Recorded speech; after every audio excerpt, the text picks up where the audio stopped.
So Caitlin Clark and Aaliyah Boston struggle, but Natasha Howard saves the day as the Fever get a rematch win over the Dream, 81-76. Hello, everybody, and welcome to our channel. I'm Mark. And I'm Rob.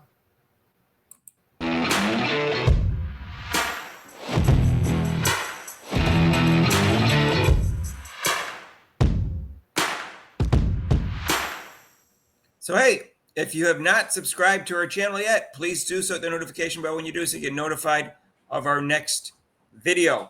And join us for Caitlin Clark's crossover, which is every Monday and Thursday, 6 to 7 and 5:30, 6:30, respectively. And join us live for Saturday at 1 o'clock against the New York Liberty. So, and we're not going to be there for Memorial Day, just so you know. It's Eastern time. So, Rob, what'd you think last night?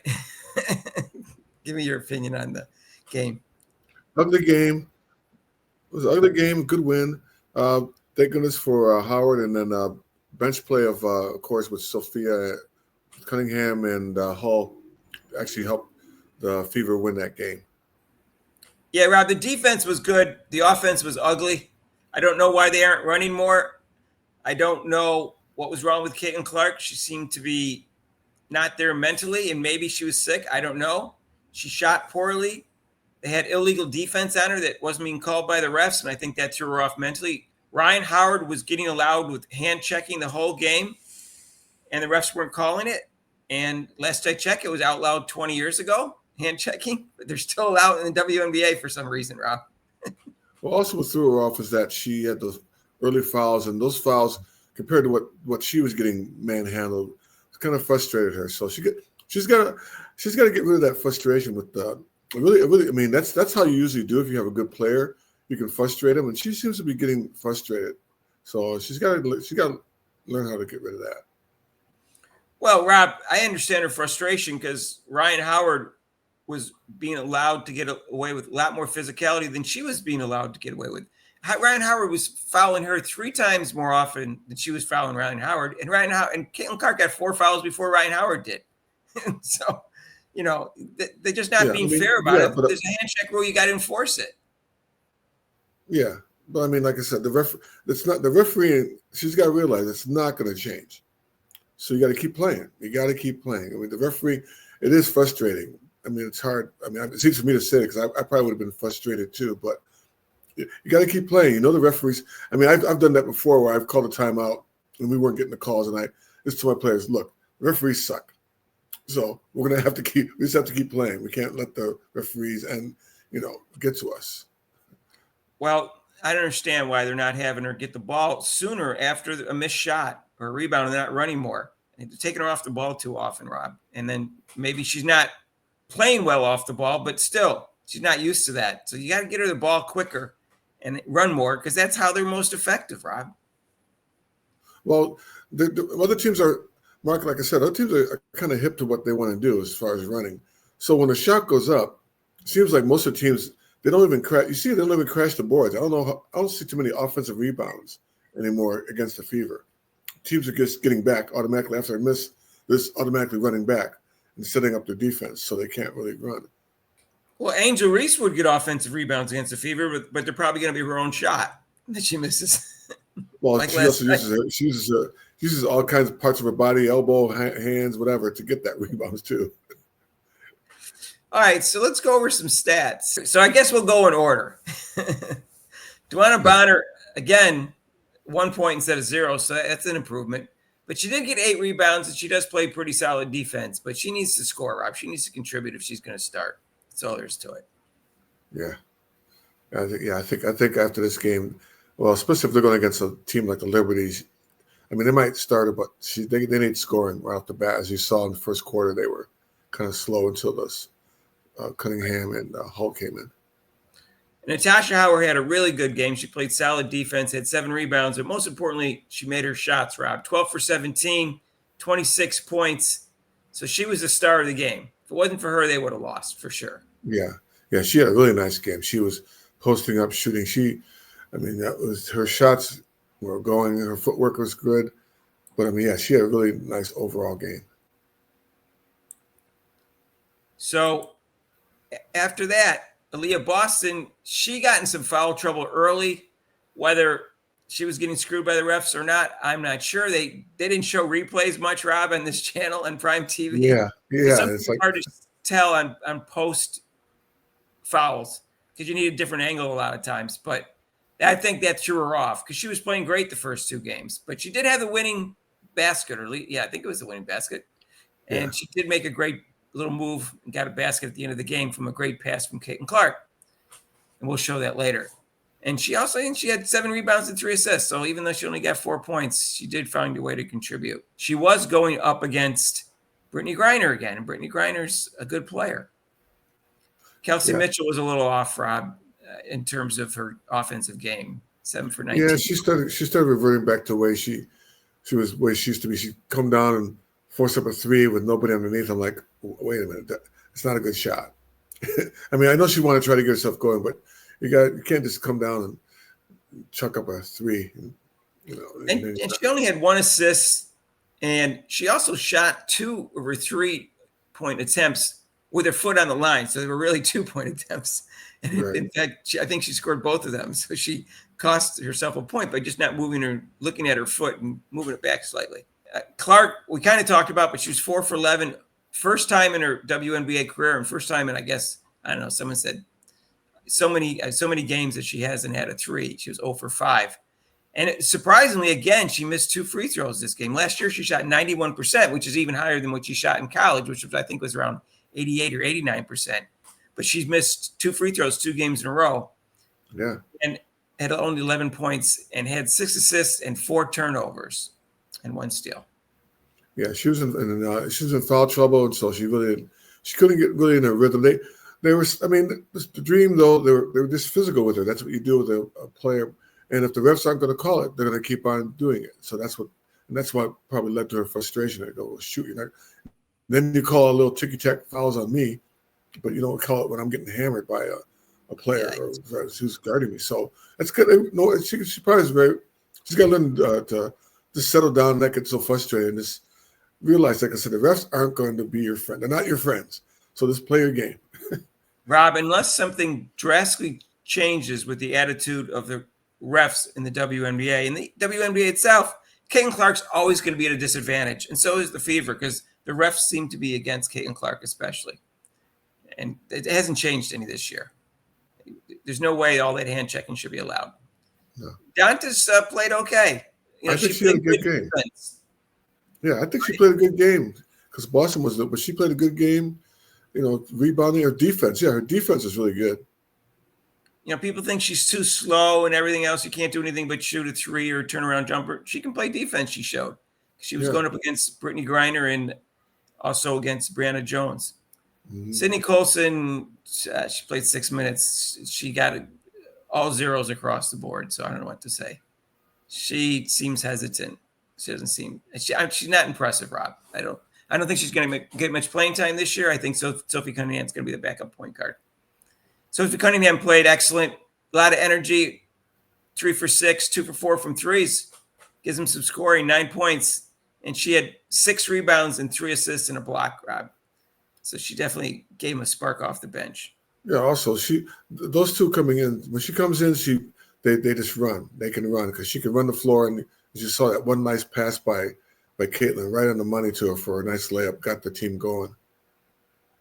And Lexi Hall again played a really good game. She's played 3 really good games in a row, Rob, even if the numbers don't always show it. And she hit 2 out of 2 threes. So she's back on her 3-point shooting and was 4 for 7, scored 10 points, hit 4 assists, 2 steals, and just a lot of hustle plays. Good defense, Rob. Yeah, those two when they come in, it's kind of like the dynamic duo. That's what you do when you come off the bench. You kind of spark the team because they were really slow. They were down by 8. Then when they came in the game, they took the lead. And as long as Dantas plays good defense, Rob, I think this is going to be an 8-person rotation. I don't think Sydney Colson's going to get much playing time. And as you can see, Brianna Turner didn't play. So it looks to me, like as long as Dantas is playing good defense, Brianna Turner's not coming in. And Michaela Timpson's a rookie, and you'd like to see her develop, but I don't think it's going to happen. So, until they have some blowout wins and losses. I think that's what's going to happen, Rob. Yeah. And I think Sophie Cunningham, again, I think she should start anytime they don't have a huge front. They've had three big forwards on the front line. Yeah, she shouldn't start. Bonner should. But otherwise, I think Sophie Cunningham should start. You still have Lexi Hall to give you the spark plug off the bench. Right. That's just my personal opinion. We'll see what happens. No, Maybe Bonner will have a great game next game, and things will change. Who knows? I hope so, Rob, because they're playing the Liberty Saturday. She just passed Tina Thompson in scoring, so she definitely can play and score. Yeah. So it's like, and she doesn't move like a 37-year-old. She moves well, so I don't know what her problem is. I think she's just trying to fit in and whatever. I think Howard was just trying to fit in, or Howard's not hesitant about shooting. So that's okay if she's on. And she missed another free throw, but at least she was 12 for 17 this time. The free throw shooting, Rob, I don't know what to say. I'll let you say it. Besides the layup, free throw is the easiest shot in the game. You got 10 seconds. Take your time. Aim the ball, shoot it, and this comes with practice. That's all. This amazes me that these pro athletes cannot make. They should average over 80% easily. They average around 75 in this league, I think, Rob. And 53%, Rob. That's atrocious. That's. And the dream was 78%. Like, that'd be okay. If I was the coach, okay, 78%, you take it. But at 3-point line, they were 30%, but they allowed 35% from the dream. Got to get a little tighter on the 3-point. Yeah. And they were able to, they out-rebounded the dream, Rob, which is pretty good because the dream have a big team, 41 to 37. That's good considering they're playing a tall team. Right. So, and they also had 21 assists compared to 14. So it shows you they have better ball movement, at least. And so, anyways, but they got called for 25 fouls, and the dream was 21. But it was more uneven than that, Rob, because they got some foul calls later in the fourth quarter that they didn't get earlier. And the dream shot 23 shots, and the Fever only shot 15 at the free throw line. Here's a little scuffle with Ryan Howard in the stare down. And you can see Ryan Howard's arm is already illegal right there. That's called a hand check. That's block. That's impeding her movement, and it's right on her waist. And so the Caitlin Clark pushes off, and that's Ryan Howard didn't like the push off, and they start pushing each other. So we'll show that.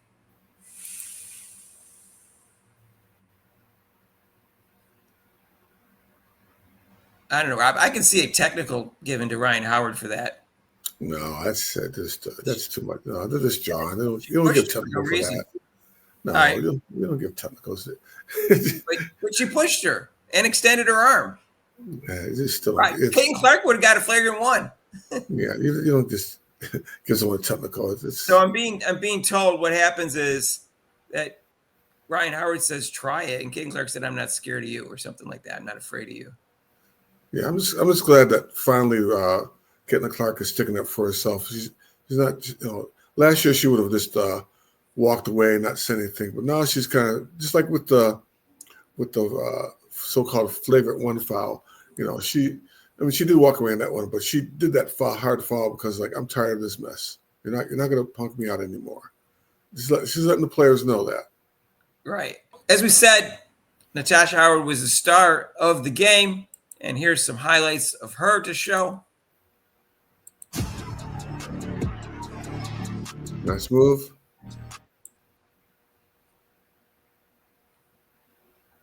Nice fadeaway over Berginer. Yeah, she's a scorer. She can play.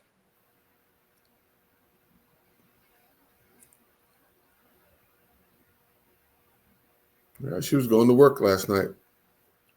I'd like to see her once in a while, when she gets double team or something, to pass it out.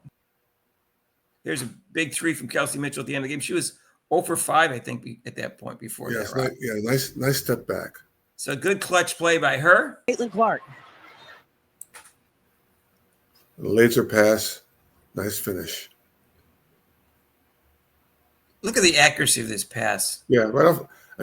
She, like I said, my coach told me not to pass off the dribble because you don't have control, but she has control off the pass off the dribble. Look where it goes to, Rob. It goes. If that was any lower, they would have blocked it. And a perfectly. Look how many people went by, Mark. Look how many people went by on the floor. Right. That's what I'm saying. If it was any lower, she had to put it up at just the right height and then have it come down. Look at that. Look, 1, 2, 3, 4, by 4 players. 4 players. Oh yeah, I forgot, Rob. You didn't know that Chelsea Gray was the best passer in the WNBA. You didn't know that. Here it is against Pow covering her. Look at that shot. Yeah, That's like nice Michael fadeaway. Jordan shot. Fadeaway Michael Jordan shot. That was great. And before you could, it doesn't really show it here, but Pow was grabbing her again, and they got away with that. So she just got a. Clark was smiling, all smiles on that shot. For people to say she has no 2-point shot, there we go. This is the winning bucket by Leah Boston with a great pass from Caitlin Clark. It was so well placed, Rob. She had to put it over the top of someone who came right down perfectly into the tall Leah Boston's hands. She knew just how to throw it to a tall person. Well, also, plus the main thing, Mark, is that they finally gave the ball to Clark and had her in the game and her handling the ball, unlike last time. Yeah, give her a chance to make the decision, right? Even if she doesn't shoot, give her a chance to make the right decision, which is what they should have done last game. Right. Either she's going to score, or she's going to, like I said, she'll draw like she did. She'll draw the player off of him, and she can make the nice, easy pass for a layup to her other co-player. Because even if they double team her, she'll figure out to get it to Boston in the post, which was the original play in the first place in the last game. Right. So anyways, let's hope Caitlin Clark bounces back for Saturday, because if she plays like that, they have zero chance of beating the New York Liberty, the defending champs who are undefeated right now. So it's Saturday at 1 o'clock. Mark, they look really good. Natasha Cloud is, like I said, it's a great pickup. So join me live for the game on Saturday at 1 o'clock against the Fever. We'll be doing a live stream for that. And if you want, you can share this video with your family, friends, and acquaintances. If you like this video, hit the like button. And if you haven't subscribed to our channel yet, what are you waiting for? Hit that notification bell when you do so you get notified of our next video. Absolutely free, I promise. And guess what? Join us for Caitlin Clark's crossover every Monday and Thursday, 6 to 7 and 5:30 to 6:30, respectively, Eastern Time, except for major holidays, which includes Memorial Day. We'll not be doing one that day.